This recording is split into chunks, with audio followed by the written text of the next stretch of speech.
Le puits là a été creusé en 1965. Et l'état du minéral là que vous voyez provient de ces puits là. Voilà. Ça a été détecté, ça fait longtemps. Et en 2011-2012, il y avait même des jardins à côté de ces puits là, de cet état du moins. On avait interdit aux militaires à l'époque de continuer à cultiver dans ces jardins-là. Au Niger, plus le processus de refondation se poursuit, une démarche qui accorde une place de choix à la souveraineté sur les ressources minières, notamment l'uranium, plus l'on découvre au grand jour l'ampleur des actes d'irresponsabilité sociétale et même de mépris envers les populations et les autorités nigériennes en général, et celles du Nord en particulier, notamment d'Arlit, posées par la société française Orano. En effet, les autorités de la refondation viennent de découvrir qu'à Madawela, des débris datant de l'époque du commissariat à l'énergie atomique CEA, ancêtre d'Orano, abandonnés à l'air libre depuis les années 1960, au début de l'exploitation de l'uranium nigérien donc, sont radioactifs. Pire, leur taux de radioactivité dépasse plus de 30 fois le taux standard. Il suffit de s'approcher avec un radiomètre de ces débris, 3 tas au total, pour que se déclenche fortement le signal sonore. Nous sommes à l'intérieur du camp militaire de Madaouela, précisément à côté d'un ancien puits du CEA. Le CEA, c'est le commissariat à l'énergie atomique. C'est cette société qui a évolué pour devenir Kojima, qui est devenue aussi Areva et enfin actuellement Orano. Cette société CEA a commencé les travaux miniers ici à l'intérieur même de ce site-là. Et le puits il est là. C'est à partir de ce puits-là que la société a extrait un important tonnage du minerai fortement radioactif. Et les tas sont là, visibles sur le terrain. Il y a jusqu'à 3 grands tas. On n'a pas eu à estimer le tonnage, mais quand même, c'est que c'est un tonnage qui est très important. Et en termes de risques, ce qui est de la radioactivité, le fait déjà d'avoir de l'uranium en surface abandonné, c'est un danger. Et la présence humaine, ça constitue un risque. Et globalement, du point de vue radiologique, nous avons 2 catégories d'exposition à travers cet état-là. L'exposition interne, premièrement due à l'inhalation de particules. Nous sommes dans une zone de vent présentement, c'est en train de venter. Les vents arrachent des particules pour les amener très loin. Et la population environnante peut inhaler ces particules. Ça, c'est l'inhalation. Il peut y avoir aussi l'ingestion à travers l'alimentation en eau de la zone. Vous avez des installations d'alimentation en eau potable qui avaient été abandonnées en 2022. Si vous regardez de l'origine du site jusqu'à 2022, c'était ces anciennes tuyauteries, ces conduites-là qui avaient été utilisées pour l'alimentation en eau potable du camp. Ce n'est qu'à partir de 2022 que ces installations ont été abandonnées. Mais quand même, l'exposition est là. Ça, c'est l'ingestion. Maintenant, pour ce qui est de l'exposition externe, ça, c'est légalement. Quand quelqu'un vient autour du site, ou bien autour de cet état-là, ou à côté de ces installations, il est vraiment exposé en gamma, l'environnement gamma. Voilà pour ce qui est des expositions. Maintenant, il y a des fûts derrière là. Il y a des centaines de fûts contenant des produits radioactifs, substances radioactives qui sont derrière. Et il y a aussi des salles de classe qui sont de l'autre côté, dans lesquelles on a vu des carottes. On a identifié des carottes dans des caisses qui sont contenues dans ces salles de classe. Pour un peu donner l'historique du site, le point de départ, c'est le CA. Les minéraux là datent de 1965. Après, il y a eu des sociétés minières qui ont travaillé sur le périmètre, particulièrement Goviex, qui a travaillé sur le périmètre jusqu'à découvrir des gisements, jusqu'à avoir un permis d'exploitation. Mais toutes les sociétés qui ont travaillé sur ce site-là, elles n'ont jamais extrait du minerai. Il n'y a que le minerai qui est sur le site. Sur ce site étaient hélas hébergés, à part des autochtones, des militaires et leurs familles depuis 1974, date de la création du camp de Madawela. Entre 2022 et 2023, ces familles ont été déplacées à Akoukan lorsqu'il a été constaté que le château d'eau qui les alimentait présentait des signes inquiétants de radioactivité.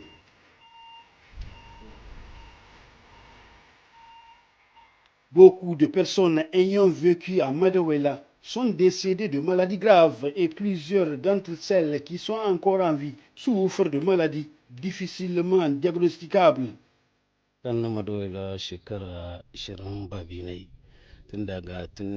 9 juillet 2004 na je can na zo nan kuma da aka kauro mu le 1er octobre 2022 yana duka can na aihe su ma duka can na aihe su ina da diya guda 5 wanda na aiwa can so yawanci dai wani biyan ana kura dai mutum kaji lumhashin ka kamar ya abin ga in kuran nan ta yi yawa tunda dole sai mun nemi ba vitamin sa saboda wannan kure in ta yi yawa mutum yana shakata kaji gaban ka kirjin ka yayi nauyi da gaskiya kuma in mutum majina ta kama shi wallahi sai dai hakuri yana jin abin gakin nan ga tari ga gaba yana yauni ba. Mu zama mu Madawaila tun zaman nasaru ne muke cikin Madawaila tunda nurin tsohuwa ta ne nake tsohuwa ta muka zama tare ita a nan Madawaila hannun sami shi nan Madawaila Allah ya mishi cikawa kuma yanzu da aka maido mu nan ga kuma muka zo muka zama nan ga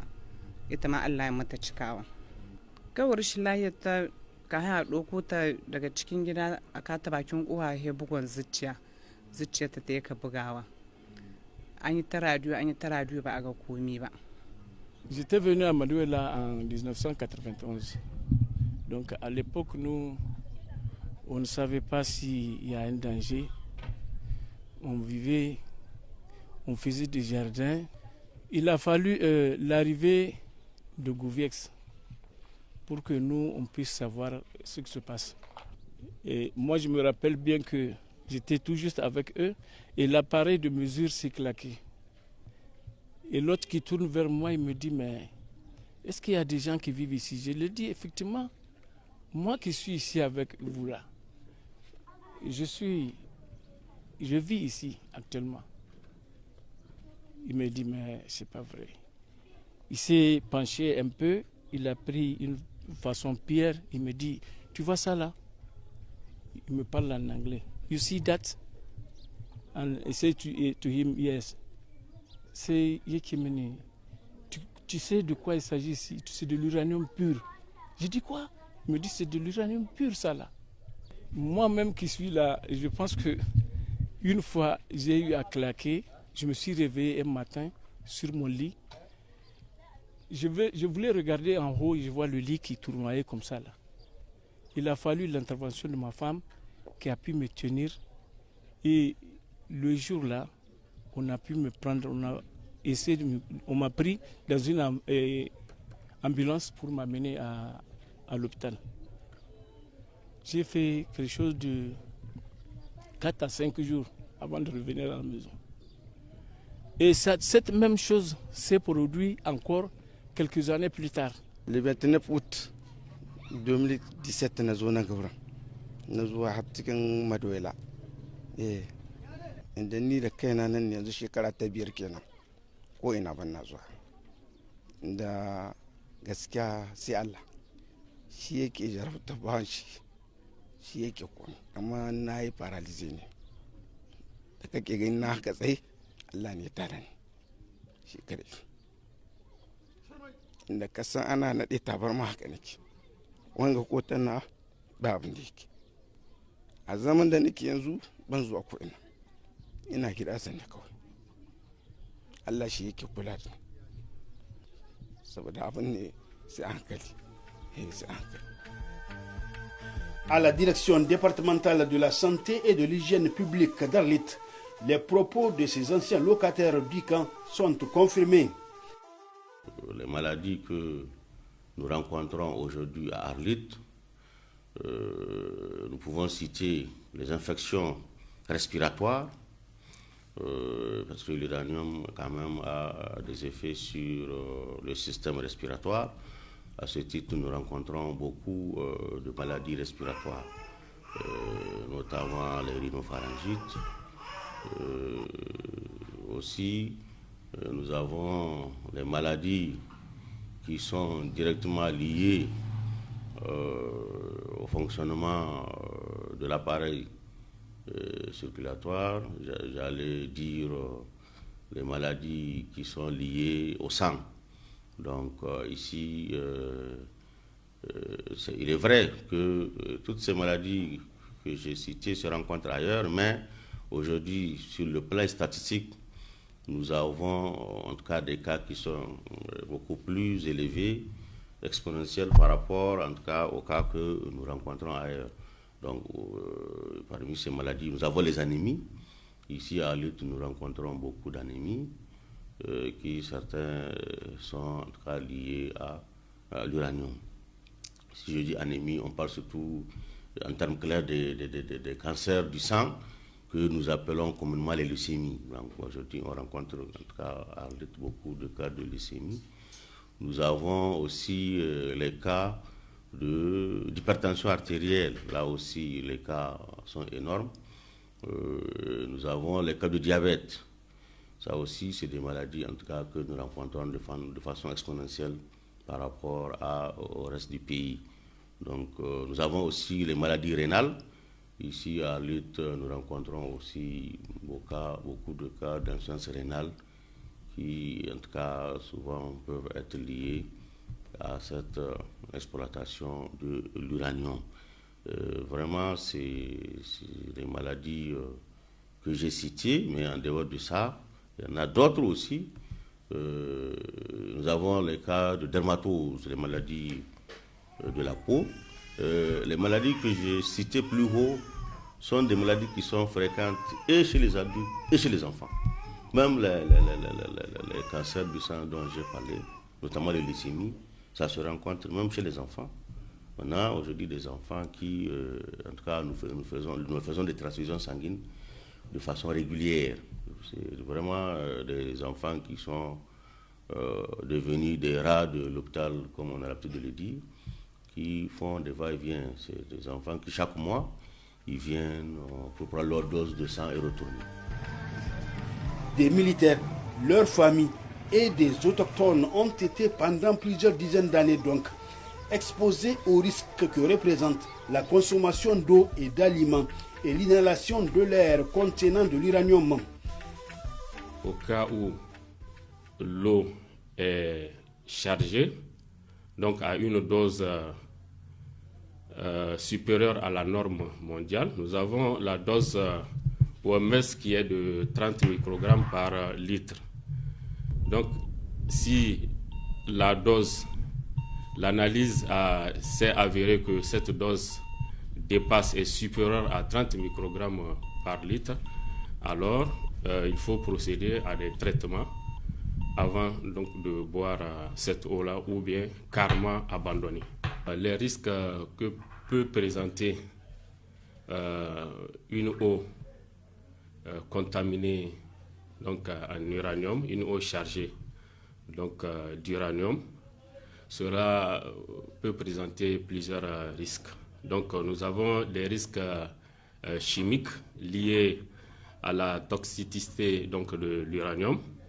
Il y a les risques radiologiques et également il y a aussi les risques de la consommation de cette eau par les enfants et par aussi les femmes enceintes. Ils ont laissé un héritage vraiment grand en déchets et en incertitude vraiment de la vie même.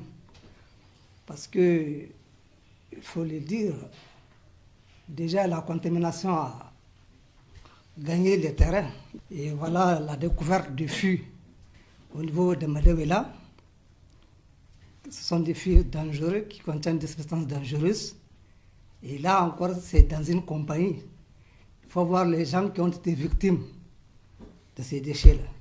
Mais vraiment, je suggère qu'on mène des investigations, parce qu'il y a beaucoup de choses qui sont là, cachées, qui sont cachées, et que vraiment il faut les dévoiler et prendre des mesures de protection.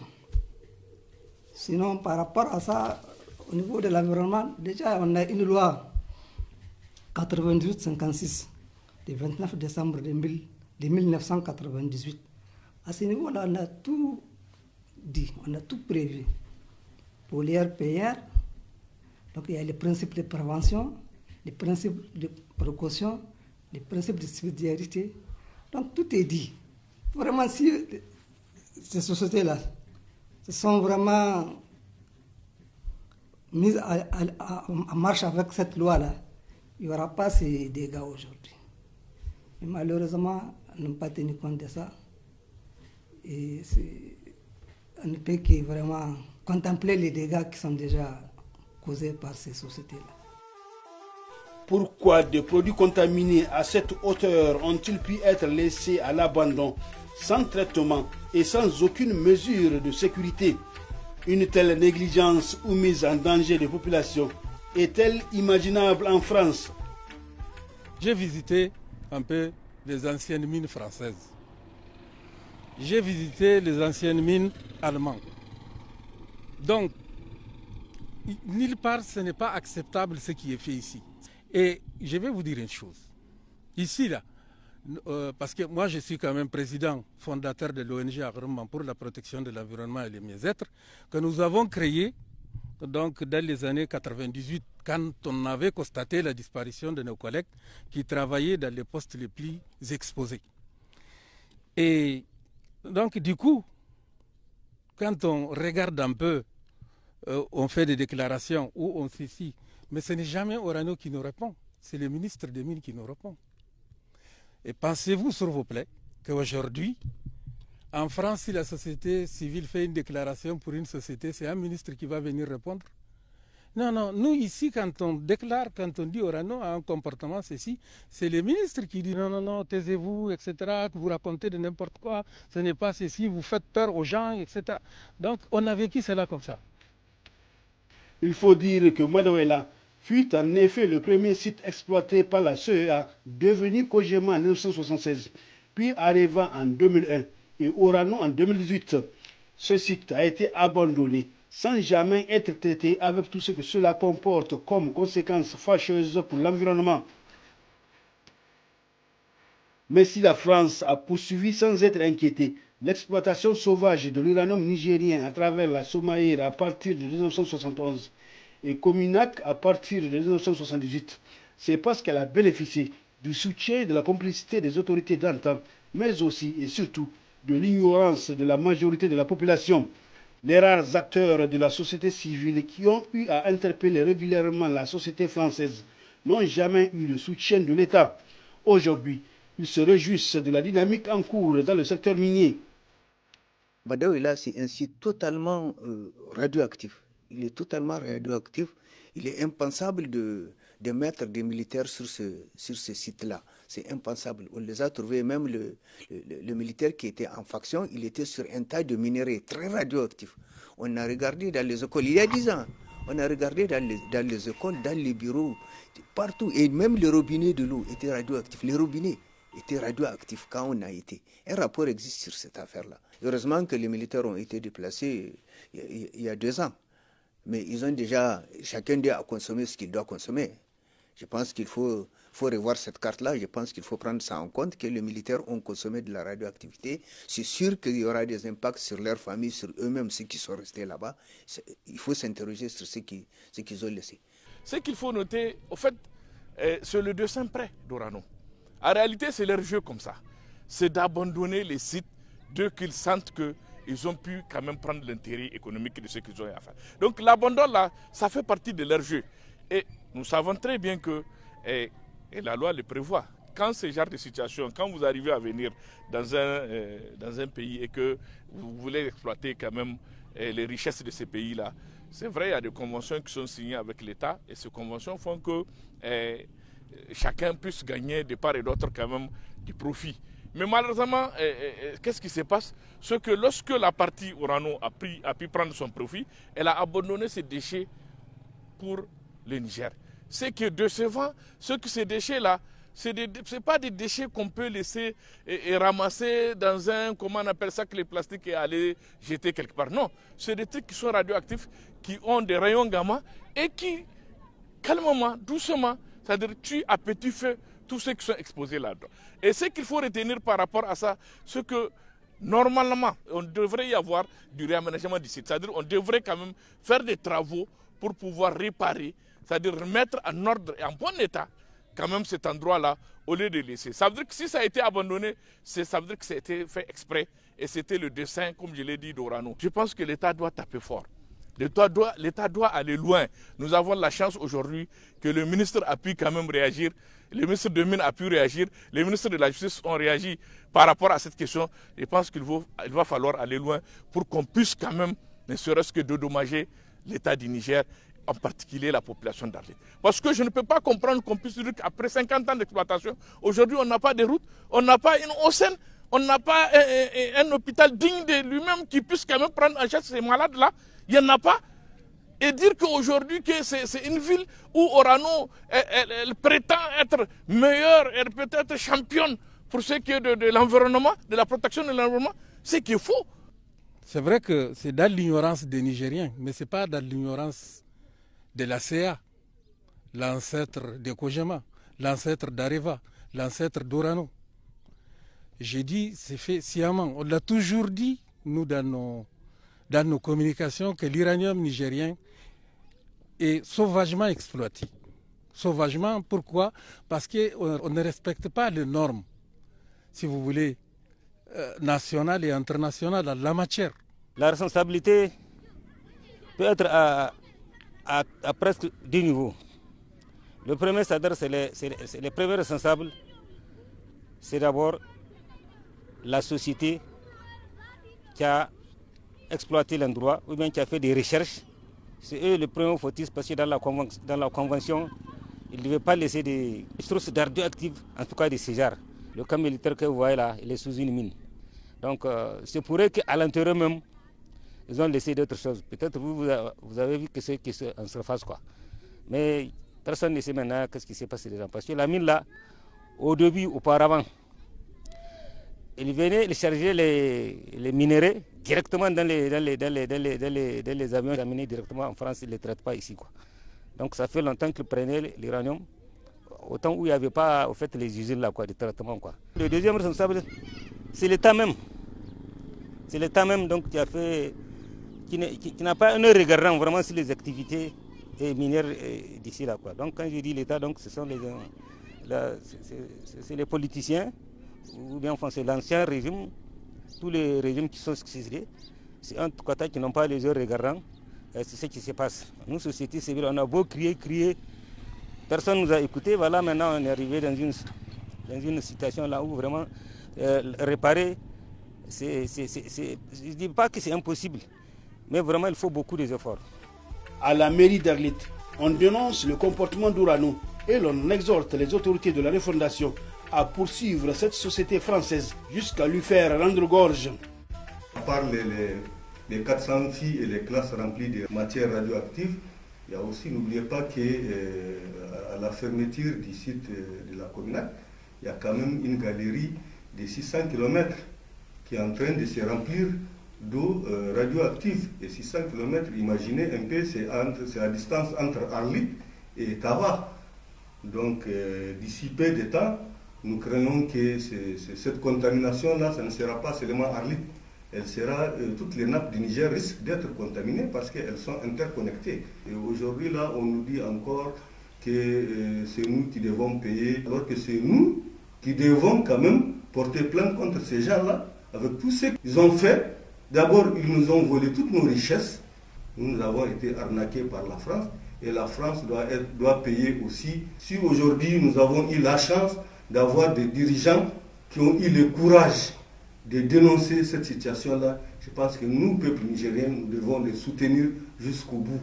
Et tous ces gens-là qui sont en train de crier pour dire que non, ça ne va pas, le Niger va très bien, va même mieux qu'avant, parce qu'aujourd'hui, nous avons quand même notre destinée en main.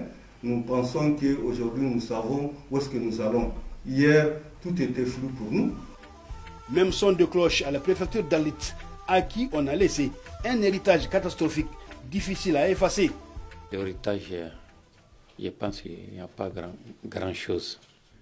Et vous avez sillonné les terrains vous-même en passant par Madaouela. Les gens ont eu la chance que la compagnie était même déguerpie de l'endroit, si on peut l'appeler comme ça. Sinon, c'est la population, c'est les enfants qui jouent à travers les parents aussi. Mais comme c'est des militaires, il y aura des gens qui vont dire que c'est des militaires. Mais des militaires aussi, c'est d'abord c'est la sécurité du pays. Plus particulièrement, ils ont un autre statut pour protéger la population. Et si eux-mêmes ils ne sont pas protégés, ils vont protéger qui? Et tout ça là, ça fait des années, vraiment ça n'a pas été compris. Et aujourd'hui, nous sommes ravis de voir l'État en train de faire des efforts par rapport à ce qui a été découvert.